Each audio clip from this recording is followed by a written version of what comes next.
उत्तर भारत के कई राज्यों की तरह राजस्थान भी पेट्रोल और डीजल की कमी से जूझ रहा है। पिछले कई दिनों से मांग के अनुपात में पेट्रोल और खासकर के डीजल की आपूर्ति कमजोर हो रही है, जिसका असर राजस्थान के लघु उद्योगों पर पड़ रहा है। कोविड-19 में व्यापारिक गतिविधियां, ट्रांसपोर्ट आदि नगण्य थे, लेकिन अब कारोबारी गतिविधियां एक बार फिर से जोर पकड़ने लगी हैं।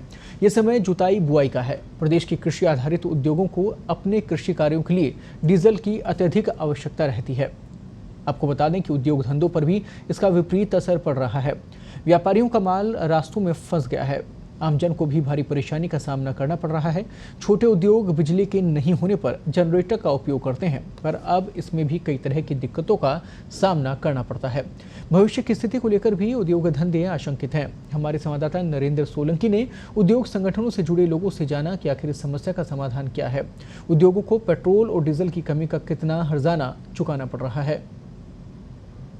ऑटोमोबाइल डीलर एसोसिएशन के पूर्व अध्यक्ष गिरिराज खंडेलवाल जी जो हैं, गिरिराज खंडेलवाल जी से हम जानना चाहेंगे कि जो राज्य के अंदर ये पेट्रोल और डीजल को लेके जो राशनिंग हो रही है, कई पेट्रोल पंप बंद भी हो चुके हैं, ड्राई हो चुके हैं और तेल कंपनियां जो है अपनी मनमानी करे लगी हुई है, बराबर ये जो है मुद्दा चला जा रहा है। और आपको बता दूं कि पिछले 15 दिन से जो ये क्राइसिस जो है राजस्थान में बहुत तेजी से बढ़ता जा रहा है। तो अब हम गिरिराज जी से जानना चाहेंगे कि ये क्राइसिस से जो है आपकी ऑटो इंडस्ट्री पर क्या फर्क पड़ रहा है और सर आप इसके क्राइसिस कैसे देखते हैं?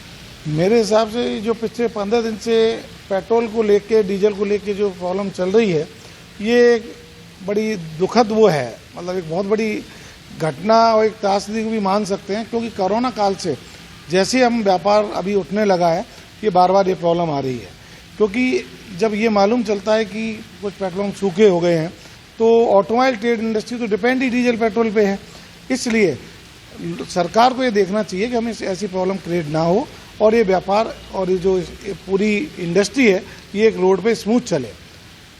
इसलिए सरकार को थोड़ा सा, ऑटोमोबाइल ट्रेड तो पूरा एक बहुत बड़ा रेवेन्यू भी वो है, इस पर ध्यान देना चाहिए। तो ये हमारे गिरधारी जी थे, इन्होंने कहा कि जो है सरकार को इस तरफ ध्यान देना चाहिए कि ऑटोमोबाइल इंडस्ट्री जो है पूरा जो है उनका बेस जो है वो पेट्रोल डीजल पर है, और अगर इसी की किल्लत रह गई तो इंडस्ट्री का जो पहिया है वो वापस धीरे हो जाएगा, जो कि 2 साल कोरोना के बाद जो इसने रफ्तार पकड़ी थी। पत्रिका टीवी के लिए नरेंद्र सिंह सोलंकी। सरकारी तेल कंपनी और पेट्रोल डीलर जो पंप डीलर हैं, उनकी बीच जो खींचतान है अब वो बढ़कर जो है इंडस्ट्री तक पहुंच गई। आपको बता दूं कि पिछले 2 सप्ताह से जो पेट्रोल तेल कंपनियों में और पेट्रोल पंप डीलरों की सप्लाई को लेकर जो गर्मा गर्मी बनी हुई है और मुझे दिक्कतें आ रही है, जो किल्लत हो रही है, उसको लेकर जो आम आदमी परेशान है, उसको एक पेट्रोल पंप से दूसरे पेट्रोल पंप तक जाना पड़ रहा है। अब ये जो है कि इंडस्ट्री को जो है, यहाँ की जो लोकल इंडस्ट्री, ये भी जो है अब थोड़ी इफेक्टेड होने लगी है। और इसी के बारे में जो हम बात करेंगे राजस्थान के सबसे बड़े औद्योगिक संगठन फोर्टी के अध्यक्ष श्री सुरेश अग्रवाल जी से। अब उनसे जानना चाहेंगे कि जो ये पेट्रोल पंप को लेकर जो ये किल्लत को लेकर जो बाजार में गरमाया हुआ है, तो आखिर इसका क्या निवारण हो सकता है और इंडस्ट्री में अभी तक जो इसको लेकर क्या इफेक्ट है? सर कैसे रहा? नमस्कार। जो पेट्रोल डीजल की एक बिना उम्मीद, जिसमें उम्मीद नहीं होती किसी भी वस्तु की, जब कमी होती है तो आदमी को स्टॉक भी नहीं रखता है, किसी भी वस्तु का स्टॉक नहीं रखता है। तो ये एक ऐसे टाइम में आई जहाँ पे किसी के पास कोई स्टॉक नहीं था, और जिस इंडस्ट्री को डीजल नहीं मिल रहा, जिस ट्रांसपोर्टर को डीजल नहीं मिल रहा, उसकी वजह से वो इंडस्ट्री बंद होने की पोजीशन में आ गई है। बहुत सारी इंडस्ट्रियाँ रूरल एरिया में ऐसी है जो सिर्फ डीजल के भरोसे, जनरेटर सेट के भरोसे चलती है, जिसमें डीजल की आवश्यकता होती है।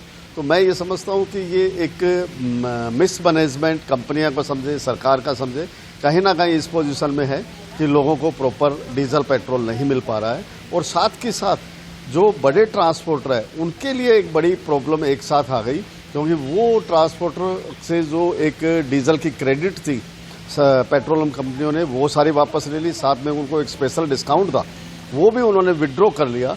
उसकी वजह से भी ट्रांसपोर्टर जो एक रोटेशन में आया था बहुत टाइम के बाद, वो भी अब इस पोजीशन की वजह से घाटे में आ गया और उसको तुरंत पेमेंट देनी पड़ रही है। तो वो एक बड़ी प्रॉब्लम आई है।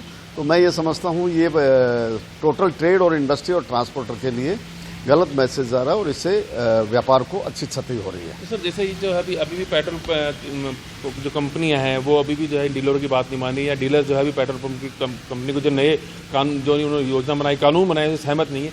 तो जैसे अगर आगे देखा जाए कि अगर मान लो अगर ये दिक्कत और 8-10 दिन और आगे चलती है, तो इसका क्या मतलब सर इंडस्ट्री को कितना फर्क पड़ जाएगा? इंडस्ट्री को हम कहें कि बहुत ज़्यादा फर्क तो इसलिए नहीं पड़ेगा कि मैक्सिमम इंडस्ट्रियाँ बिजली पे चलती है और शहरी क्षेत्र में बिजली अवेलेबल है। पर बहुत सारी इंडस्ट्रियां ऐसी भी है जो बिजली के अगर कट ऑफ होता है, क्योंकि इस टाइम बिजली की भी थोड़ी बहुत शॉर्टेज कहीं ना कहीं है, तो कट ऑफ में उसकी जो बैकिंग है वो डीजल के भरोसे जनरेटर सेट से चलती है। अगर ये बंद हो जाता है, अगर ये नहीं मिल पाता है और वो इंडस्ट्री बंद होती है, तो उसका जो रॉ मटेरियल होता है उसको भारी नुकसान होता है। तो हम ये एग्जैक्ट ये तो नहीं बता पाएंगे कितनी परसेंटेज में नुकसान होगा, पर नुकसान इससे अच्छा खासा होगा। अगर तेल कंपनी और पेट्रोल पंप डीलरों की बात नहीं बनी और ये अगर ये जो राशनिंग वाला जो है, अगर सवाल अगर जल्दी मतलब अगर उसका नहीं जवाब मिला तो ये जरूर जो है राज्य की जो इंडस्ट्री है उसको इम्पैक्ट करेगा और ये जो है आम लोगों के साथ जो है वो उद्योग भी जो है इससे त्रस्त होने वाले हैं। पत्रिका टीवी के लिए नरेंद्र सिंह सोलंकी।